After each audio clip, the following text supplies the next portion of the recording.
ನಮಸ್ಕಾರ. ನಾನು ಸಂತೋಷ್ ಕುಮಾರ್ ಪಾಟೀಲ್, ಸಮಾಜಶಾಸ್ತ್ರದ ಉಪನ್ಯಾಸಕರು, ಸರ್ಕಾರಿ ಪದವಿ ಪೂರ್ವ ಕಾಲೇಜು ರೇವಗಿ. ಇಂದು ನಾನು ದ್ವಿತೀಯ ವರ್ಷದ ವಿದ್ಯಾರ್ಥಿಗಳಿಗೆ ಒಂದು ವಿಶೇಷ ಮಾಹಿತಿಯನ್ನು ಕೊಡುತ್ತಿದ್ದೇನೆ. ಏನಂತಂದ್ರೆ, ದ್ವಿತೀಯ ವರ್ಷದ ವಿದ್ಯಾರ್ಥಿಗಳಿಗೆ ಚಾಪ್ಟರ್ ವೈಸ್ 1ನೇ ಚಾಪ್ಟರ್ ಇಂದ 4ನೇ ಚಾಪ್ಟರ್ವರೆಗೂ 2015ರಿಂದ 2024ರವರೆಗೆ ಏನು ಹಿಂದೆ ಮಾರ್ಚ್ನಲ್ಲಿ ನಡೆದಂಥ ಎಕ್ಸಾಮ್ ಇರ್ಬೋದು, ಜೊತೆಗೆ ಜೂನ್ನಲ್ಲಿ ನಡೆದಂಥ ಅಥವಾ ಜುಲೈನಲ್ಲಿ ನಡೆದಂಥ ಎಕ್ಸಾಮ್ ಇರ್ಬೋದು, ಆ ಎಕ್ಸಾಮ್ನಲ್ಲಿ ನಡೆದಂತಹ 1 ಅಂಕದ ಪ್ರಶ್ನೆಗಳು ಮತ್ತು 2 ಅಂಕದ ಪ್ರಶ್ನೆಗಳು ನಾನು ಚಾಪ್ಟರ್ ವೈಸ್ ಮಾಡಿ ವಿದ್ಯಾರ್ಥಿಗಳಿಗೆ ಯೂಟ್ಯೂಬ್ನಲ್ಲಿ ಅಪ್ಲೋಡ್ ಮಾಡ್ತಾ ಇದ್ದೀನಿ.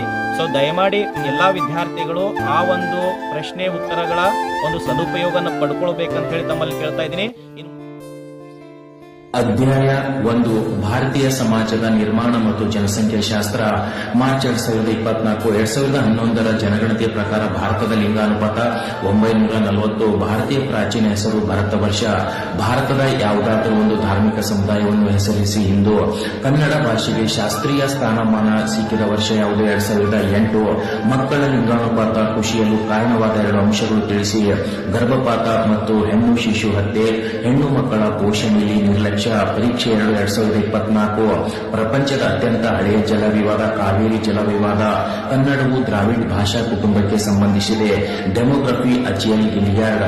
ಕರ್ನಾಟಕದ ಯಾವ ಜಿಲ್ಲೆಯಲ್ಲಿ ಹೆಚ್ಚು ಲಿಂಗಾನುಪಾತವಿದೆ? ಉಡುಪಿ. ವೈವಿಧ್ಯತೆ ಎಂದರೇನು? ಜನಸಮೂಹವೊಂದರಲ್ಲಿ ಭೌಗೋಳಿಕ, ಧಾರ್ಮಿಕ, ಭಾಷೆ, ಜನಾಂಗಗಳಲ್ಲಿ ಸಾಮೂಹಿಕವಾದ ವ್ಯತ್ಯಾಸಗಳು ಇರುವುದನ್ನು ವೈವಿಧ್ಯತೆ ಎನ್ನುವರು.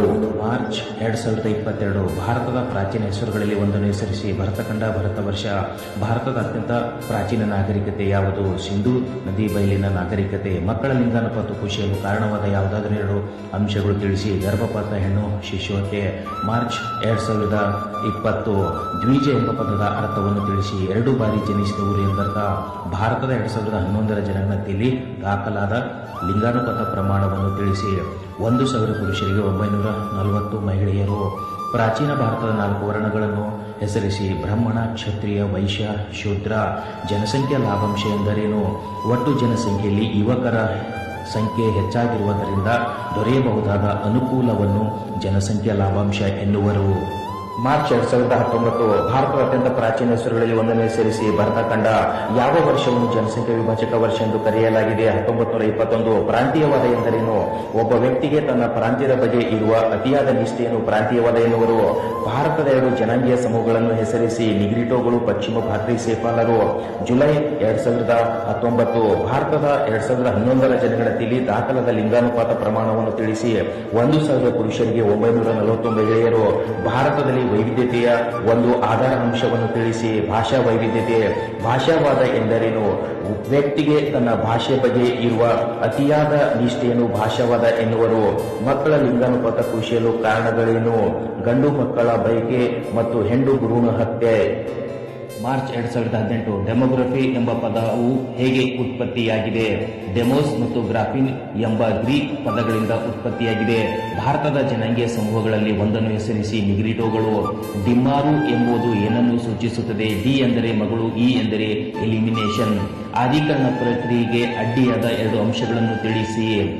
ವಿಲೀನಕ್ಕೆ ಬುಡಕಟ್ಟು ವರ್ಗಗಳ ವಿರೋಧ. ವಿಲೀನಕ್ಕೆ ಪ್ರಬಲ ಸಮೂಹಗಳ ವಿರೋಧ. ಜುಲೈ 2018 ಯಾವ ವರ್ಷವನ್ನು ಜನಸಂಖ್ಯೆ ವಿಭಜಕ ವರ್ಷ ಎಂದು ಕರೆಯುತ್ತೇವೆ? 1921. ಭಾರತದ ಅತ್ಯಂತ ಪ್ರಾಚೀನ ನಾಗರಿಕತೆ ಯಾವುದು? ಸಿಂಧೂ ನದಿ ನಾಗರಿಕತೆ. ರಾಷ್ಟ್ರೀಯ ಭಾವೈಕ್ಯತೆಯನ್ನು ವ್ಯಾಖ್ಯಾನಿಸಿ. ದೇಶ ಒಂದರ ಸಮಸ್ತ ಜನರು ಒಂದು ಸಾಮಾನ್ಯ ಅನ್ಯೋನ್ಯತೆಯೊಂದಿಗೆ ಸ್ವಾಂಗೀಕರಣಗೊಳ್ಳುವುದನ್ನು ರಾಷ್ಟ್ರೀಯ ಭಾವೈಕ್ಯತೆ ಎನ್ನುವರು. ಜನಸಂಖ್ಯಾ ಲಾಭಾಂಶ ಎಂದರೇನು? ಒಟ್ಟು ಜನಸಂಖ್ಯೆಯಲ್ಲಿ ಯುವಕರ ಸಂಖ್ಯೆ ಹೆಚ್ಚಾಗಿರುವುದರಿಂದ ದೊರೆಯಬಹುದಾದ ಅನುಕೂಲವೇ ಜನಸಂಖ್ಯಾ ಲಾಭಾಂಶವಾಗಿದೆ. ಮಾರ್ಚ್ 2017 ಡೆಮೋಗ್ರಫಿ ಎಂಬ ಪದವನ್ನು ಪರಿಚಯಿಸಿದವರು ಯಾರು? ಅಶಿಯಲ್ ಗಿಲಿಯಾರ್ಡ್. ಜನಸಂಖ್ಯಾ ವಿಭಜಕ ವರ್ಷ ಯಾವುದು? 1921. ಭಾರತದ ಯಾವುದಾದರೂ 2 ಜನಾಂಗೀಯ ಸಮೂಹಗಳನ್ನು ಹೆಸರಿಸಿ. ನಿಗ್ರಿಟೋಗಳು, ಪಶ್ಚಿಮ ಭಾರತೀಯ ಸೇಪಾಲರು. ಜನಸಂಖ್ಯಾ ಶಾಸ್ತ್ರದ ವಿಧಗಳನ್ನು ತಿಳಿಸಿರಿ. ಔಪಚಾರಿಕ ಜನಸಂಖ್ಯಾ ಶಾಸ್ತ್ರ ಮತ್ತು ಸಾಮಾಜಿಕ ಜನಸಂಖ್ಯಾ ಶಾಸ್ತ್ರ. ಜುಲೈ 2017 ಏಕತೆ ಎಂದರೇನು? ನಾವೆಲ್ಲರೂ ಒಂದೇ ಎಂದು ಸೂಚಿಸುವ ಭಾವವನ್ನು ಏಕತೆ ಎನ್ನುವರು. ಲಿಂಗ ತಾರತಮ್ಯ ಎಂದರೇನು? ಒಂದು ಲಿಂಗದವರಿಗಿಂತ ಮತ್ತೊಂದು ಲಿಂಗದವರಿಗೆ ಹೆಚ್ಚಿನ ಪ್ರಾಮುಖ್ಯತೆ ಕೊಡುವುದನ್ನು ಲಿಂಗ ತಾರತಮ್ಯ ಎನ್ನುವರು. ಭಾರತವನ್ನು ಏಕೆ ಭಾಷಾ ಸಂಗ್ರಹಾಲಯ ಎಂದು ಕರೆಯುತ್ತಾರೆ? ಭಾರತದಲ್ಲಿ ಅನೇಕ ಭಾಷೆಗಳನ್ನು ಮಾತನಾಡುವ ಜನರು ನೆಲೆಸಿರುವುದರಿಂದ. ಮಾರ್ಚ್ 2016 ಭಾರತದ ಪ್ರಾಚೀನ ಹೆಸರುಗಳಲ್ಲಿ ಒಂದನ್ನು ಹೆಸರಿಸಿ ಭರತಖಂಡ. 2011 ಜನಗಣತಿಯಲ್ಲಿ ದಾಖಲಾದ ಲಿಂಗಾನುಪಾತ ಪ್ರಮಾಣವನ್ನು ತಿಳಿಸಿ. 1,000 ಪುರುಷರಿಗೆ 940 ಮಹಿಳೆಯರು. ಮಕ್ಕಳ ಲಿಂಗಾನುಪಾತ ಖುಷಿಯಲು ಕಾರಣವಾದ ಯಾವುದಾದರೂ 2 ಅಂಶಗಳನ್ನು ತಿಳಿಸಿ. ಗಂಡು ಮಕ್ಕಳ ಬಯಕೆ ಮತ್ತು ಹೆಣ್ಣು ಭ್ರೂಣ ಹತ್ಯೆ. ಭಾರತದ ಜನಸಂಖ್ಯಾ ಶಾಸ್ತ್ರೀಯ ಚಿತ್ರಣದ 2 ಲಕ್ಷಣಗಳನ್ನು ತಿಳಿಸಿ. ಜನಸಂಖ್ಯಾ ಗಾತ್ರ ಮತ್ತು ಬೆಳವಣಿಗೆ ಹೆಚ್ಚುತ್ತಿರುವ ಸಾಕ್ಷರತೆ. ಜುಲೈ 2016 ಭಾರತದಲ್ಲಿ ವೈವಿಧ್ಯತೆಯ ಯಾವುದಾದರೊಂದು ಆಧಾರಾಂಶವನ್ನು ಹೆಸರಿಸಿ. ಭಾಷಾ ವೈವಿಧ್ಯತೆ. 2011 ಜನಗಣತಿಯ ಪ್ರಕಾರ ಕರ್ನಾಟಕದ ಯಾವ ಜಿಲ್ಲೆಯು ಹೆಚ್ಚು ಜನಭರಿತವಾಗಿದೆ? ಬೆಂಗಳೂರು ನಗರ. ಭಾರತದ ಜನಾಂಗೀಯ ಸಮೂಹಗಳಲ್ಲಿ 2 ತಿಳಿಸಿ. ನಿಗ್ರಿಟೋಗಳು, ಪಶ್ಚಿಮ ಭಾಕ್ರಿ ಸೇಫಾಲರು. ಕೋಮುವಾದ ಎಂದರೇನು? ಒಂದು ಧರ್ಮದ ಜನರು ಮತ್ತೊಂದು ಧರ್ಮದ ಜನರನ್ನು ದ್ವೇಷ ಭಾವನೆಯಿಂದ ನೋಡುವುದೇ ಕೋಮುವಾದ. ಅಧ್ಯಾಯ 2 ಸಾಮಾಜಿಕ ಅಸಮಾನತೆ, ಹೊರಗುಳಿಯುವಿಕೆ ಮತ್ತು ಒಳಗುಳಿಯುವಿಕೆ. ಮಾರ್ಚ್ 2024 ಬ್ರಹ್ಮ ಸಮಾಜದ ಸ್ಥಾಪಕರು ರಾಜಾರಾಮ್ ಮೋಹನ್ ರಾಯ್. ಪ್ರಬಲ ಜಾತಿ ಪರಿಕಲ್ಪನೆಯನ್ನು ಪರಿಚಯಿಸಿದವರು MN ಶ್ರೀನಿವಾಸ್. ಕೆನೆಪದರು ಸನಾತನಂ ಸಮಿತಿ. ದಕ್ಷಿಣ ವಲಯದ 2 ಬುಡಕಟ್ಟುಗಳನ್ನು ಹೆಸರಿಸಿ. ಹಕ್ಕಿಪಕ್ಕಿ, ಕಾಡು ಕುರುಬ. ಪರೀಕ್ಷೆ 2 2024 ಕರ್ನಾಟಕದ ಪ್ರಥಮ ಹಿಂದುಳಿದ ವರ್ಗಗಳ ಆಯೋಗ ನಾಗನಗೌಡ ಆಯೋಗ. ಸತ್ಯ ಶೋಧಕ ಸಮಾಜದ ಸ್ಥಾಪಕರು ಜ್ಯೋತಿರಾವ್ ಫುಲೆ. ಬುಡಕಟ್ಟು ಪಂಚಶೀಲ ತತ್ವದ ಪ್ರತಿಪಾದಕರು Nehru. Caste and race in India GS Ghurye. ಕರ್ನಾಟಕದ 2 ಪ್ರಬಲ ಜಾತಿಗಳನ್ನು ಹೆಸರಿಸಿ. ಲಿಂಗಾಯತರು ಮತ್ತು ಒಕ್ಕಲಿಗರು. ಮಾರ್ಚ್ 2022 ಸಾಮಾಜಿಕ ಅಸಮಾನತೆ ಅರ್ಥವನ್ನು ತಿಳಿಸಿ. ಸಾಮಾಜಿಕ ಸಂಪನ್ಮೂಲಗಳ ಲಭ್ಯತೆಯಲ್ಲಿನ ಅಸಮಾನ ಅವಕಾಶಗಳನ್ನು ಸಾಮಾಜಿಕ ಅಸಮಾನತೆ ಎನ್ನುವರು. ಸಾಮಾಜಿಕ ಹೊರಗುಳಿಯುವಿಕೆ ಎಂದರೇನು?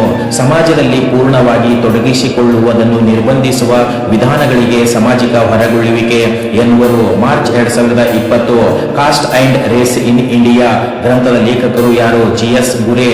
ಕರ್ನಾಟಕ ರಾಜ್ಯದ 2 ಪ್ರಬಲ ಜಾತಿಗಳನ್ನು ಹೆಸರಿಸಿ. ಲಿಂಗಾಯತ ಮತ್ತು ಒಕ್ಕಲಿಗರು.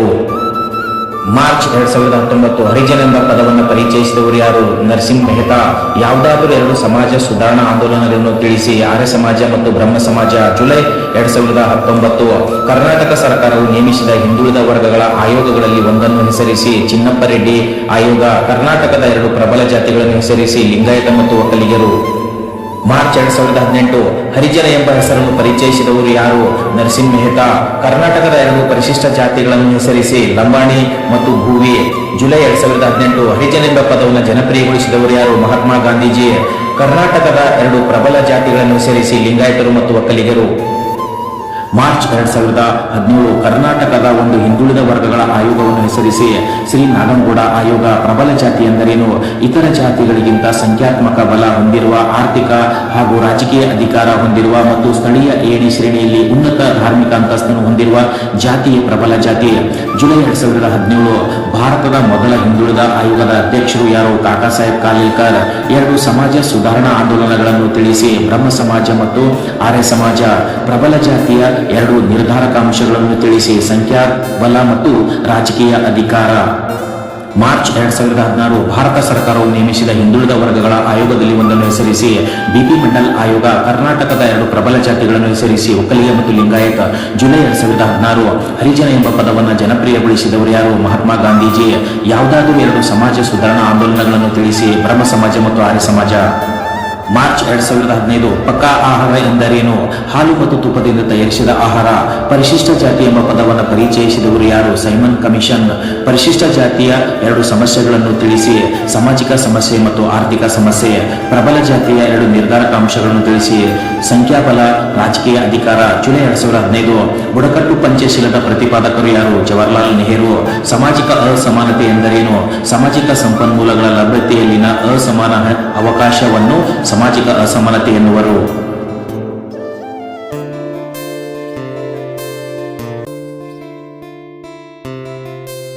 ಮಾರ್ಚ್ 2024 ಲಿಜಿತ್ ಕೇಂದ್ರ ಕಚೇರಿ ಇರುವ ಸ್ಥಳ ಮುಂಬೈ.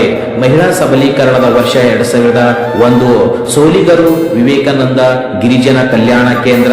ಸ್ವಸಹಾಯ ಸಂಘಗಳು ಎಂದರೇನು?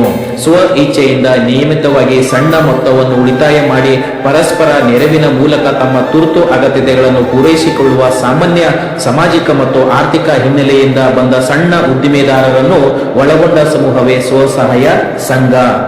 ಮಹಿಳಾ ಸಬಲೀಕರಣ ವರ್ಷ 2001. ಬಿಂದೇಶ್ವರ್ ಪಾಠಕ್ ಸುಲಭ ಇಂಟರ್ನ್ಯಾಷನಲ್ ಸ್ಥಾಪಕರಾಗಿದ್ದಾರೆ. SHG ಯನ್ನು ವಿಸ್ತರಿಸಿ. ಸ್ವಸಹಾಯ ಸಂಘಗಳು ಮಹಿಳಾ ಸಬಲೀಕರಣವನ್ನು ವ್ಯಾಖ್ಯಾನಿಸಿ. ಸಬಲೀಕರಣ ಎಂದರೆ ಅಧಿಕಾರ ಕೊಡುವುದು ಎಂದರ್ಥ.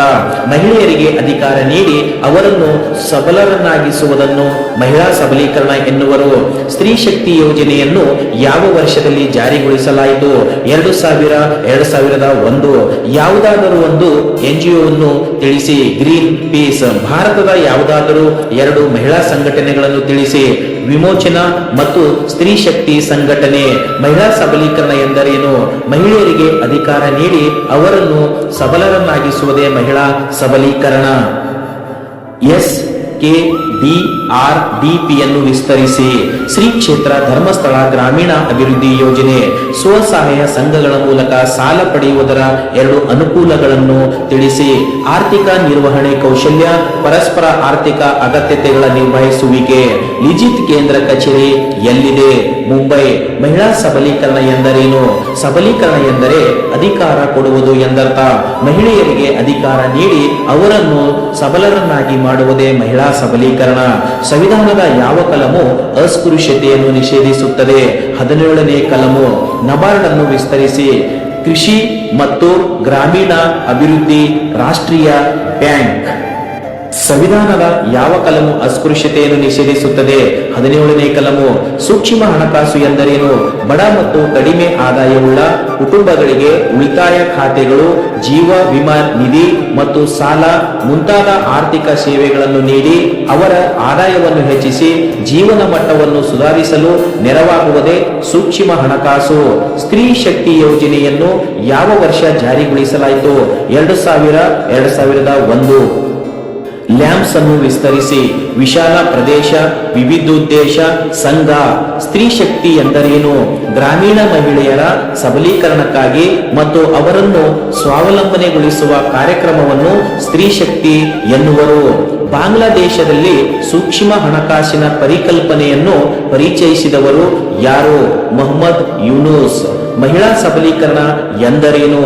ಸಬಲೀಕರಣ ಎಂದರೆ ಅಧಿಕಾರ ಕೊಡುವುದು ಎಂದರ್ಥ. ಭಾರತ ಸಂವಿಧಾನದ ಯಾವ ಅನುಚ್ಛೇದವು ಅಸ್ಪೃಶ್ಯತೆಯನ್ನು ನಿಷೇಧಿಸುತ್ತದೆ? 17ನೇ ಅನುಚ್ಛೇದ. ಸ್ತ್ರೀ ಶಕ್ತಿಯ 2 ಉದ್ದೇಶಗಳನ್ನು ತಿಳಿಸಿ. ಮಹಿಳಾ ಸಬಲೀಕರಣ ಮತ್ತು ಸ್ವಾವಲಂಬನೆ. ಲಿಂಗ ತಾರತಮ್ಯ ಎಂದರೇನು? ಒಂದು ಲಿಂಗದವರಿಗಿಂತ ಮತ್ತೊಂದು ಲಿಂಗದವರಿಗೆ ಹೆಚ್ಚು ಪ್ರಾಮುಖ್ಯತೆ ಕೊಡುವುದನ್ನು ಲಿಂಗ ತಾರತಮ್ಯತೆ ಎನ್ನುವರು. ಲಿಜಿತ್ ಕೇಂದ್ರ ಕಚೇರಿ ಎಲ್ಲಿದೆ? ಮುಂಬೈ. ಲಿಂಗ ಮತ್ತು ಲಿಂಗತ್ವ ಏನನ್ನು ಸೂಚಿಸುತ್ತದೆ? ಲಿಂಗವು ಜೈವಿಕ ಅಂಶವಾಗಿದೆ. ಪುರುಷತ್ವ ಮತ್ತು ಸ್ತ್ರೀತತ್ವದ ಲಕ್ಷಣಗಳು ಮತ್ತು ಪಾತ್ರಗಳನ್ನು ಕುರಿತಾದ ಸಾಮಾಜಿಕ ಮತ್ತು ಸಾಂಸ್ಕೃತಿಕ ಗ್ರಹಿಕೆಗಳನ್ನು ಆಧರಿಸುವುದೇ ಲಿಂಗತ್ವವಾಗಿದೆ. ಲಿಜಿತ್ ಕೇಂದ್ರ ಕಚೇರಿ ಎಲ್ಲಿದೆ? ಮುಂಬೈ. ಸ್ತ್ರೀ ಶಕ್ತಿಯ 2 ಗುರಿಗಳನ್ನು ಬರೆಯಿರಿ. ಮಹಿಳೆಯರ ಸಬಲೀಕರಣ ಮತ್ತು ಸ್ವಾವಲಂಬನೆ.